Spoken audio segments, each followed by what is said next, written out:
The long-running animated comedy series South Park has come in for criticism after some people were offended by a recent episode. Now, it has got me thinking, if there are people who are easily offended, what the fuck are they doing watching South Park? For over 20 years, it's been one of the most offensive shows on TV. I mean, I confess I hadn't seen South Park in years, but I watched a clip of it last night for the purpose of this video, and my god, do I need to get back into that. Now, the complaints are that this episode apparently makes fun of transgender athletes. Here's an important point. Two people I know messaged me on this video within minutes of each other. One is an old mate of mine called Rob, and I've known Rob since he was a kid. The other is a friend of mine called Ashley, and Ashley is a trans woman. But she's as sick of this PC woke bullshit as everyone else is. Now, you'd be forgiven if you spend time on YouTube for thinking that every trans person is a screaming, attention-seeking professional victim.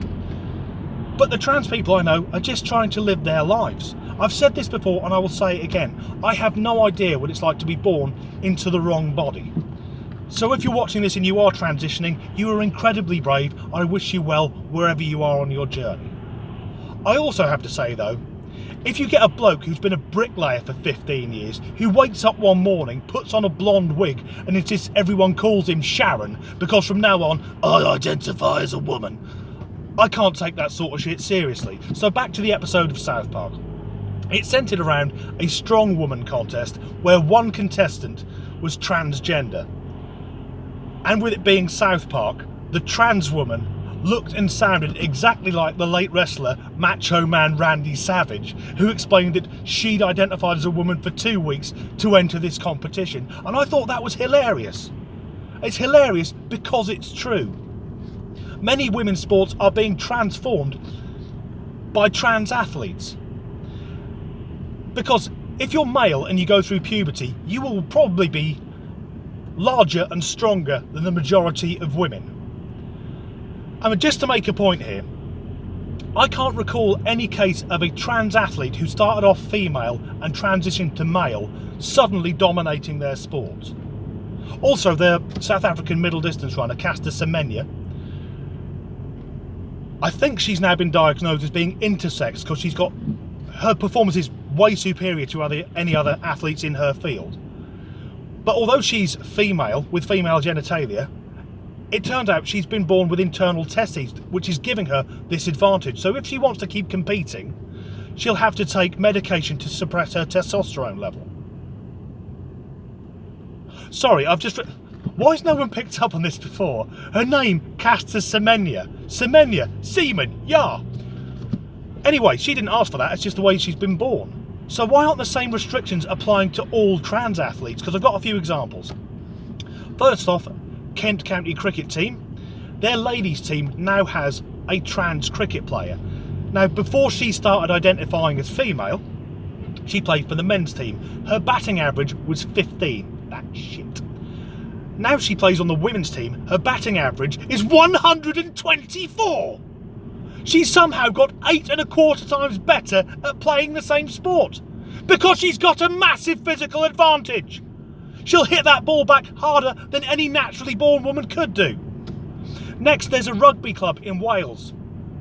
And the ladies' team, or the women's team rather, they've got a trans player on their team. Now, there's no nice way to put this. I've seen photos of her. She looks like a male rugby player desperately trying to get into a women's only nightclub. And rugby legend Brian Moore has intervened, saying it's dangerous for her to be playing. She's twice the fucking size of everyone else on the pitch.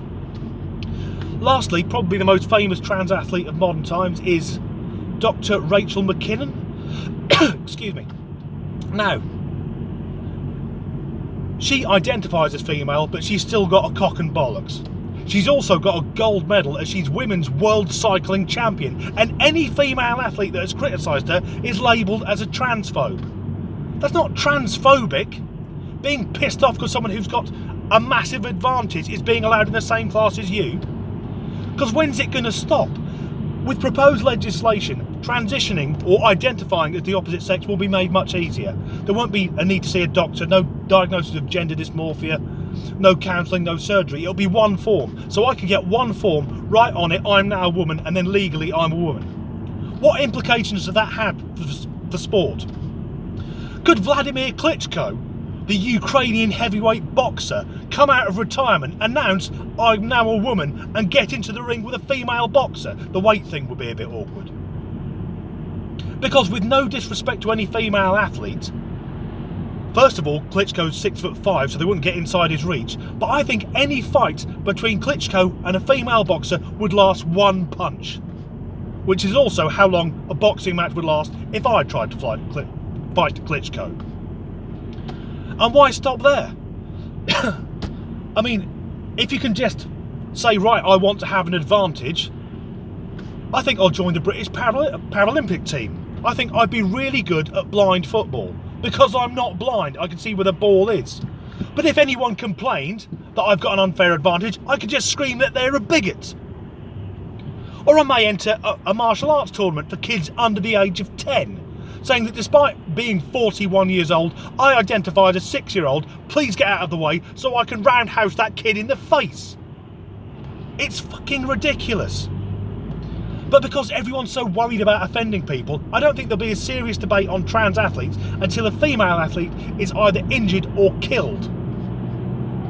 It says a lot about society as well.